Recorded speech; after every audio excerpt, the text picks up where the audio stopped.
তাই তো প্রবাসীর এই সাদা কালো ছকবাঁধা জীবনে মন ছুটে যায় সেই রঙের মেলায়। ইচ্ছে করে বাদ ভেঙে রাঙিয়ে দেই চারপাশ। কোনো এক জাদুমন্ত্রের ছোঁয়ায় হয়ে উঠুক না এই সাদা চেরি ফুলগুলো ফাগুনের আমের মুকুল, কিংবা শরৎ ভোরের শিউলি। তাই আমাদের পরবর্তী প্রজন্ম যখন থ্যাঙ্কসগিভিং ডিনারে বায়না ধরে ক্র্যানবেরি সসে, তখনই আমাদের মনের মণিকোঠায় ভেসে ওঠে নবান্নের পিঠা, রাঙা আলপনা আর সোনালি রোদ্দুর। কিন্তু কেন এই বৈচিত্র্যের সন্ধান? কেনই বা রঙের আকুলতা? এ কি শুধুই পিছে ফিরে তাকানো নস্টালজিয়া, নাকি বাঙালি আনার মাদকতা এতটাই দৃঢ়?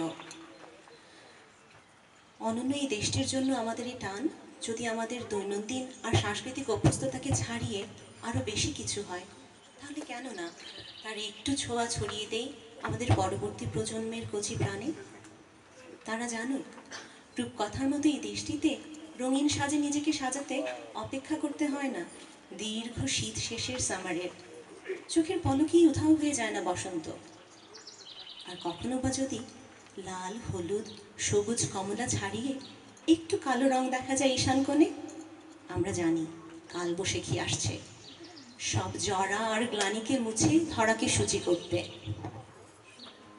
মুছে যাক গ্লানি, মুছে যাক জরা, অগ্নিস্নানে শুচি হোক ধরা। মুছে যাক গ্লানি, মুছে যাক জরা, অগ্নিস্নানে শুচি হোক ধরা। রসেরও আবেশ রাশি শুষ্ক করি দাও আসি, রসেরও আবেশ রাশি শুষ্ক করি দাও আসি। আনো আনো আনো তব প্রলয়ের শাক, আনো আনো আনো তব প্রলয়ের শাক। মায়ার গুচ্ছটি জল যাক দূরে যাক যাক যাক। এসো এসো এসো হে বৈশাখ, এসো এসো এসো হে বৈশাখ, এসো এসো।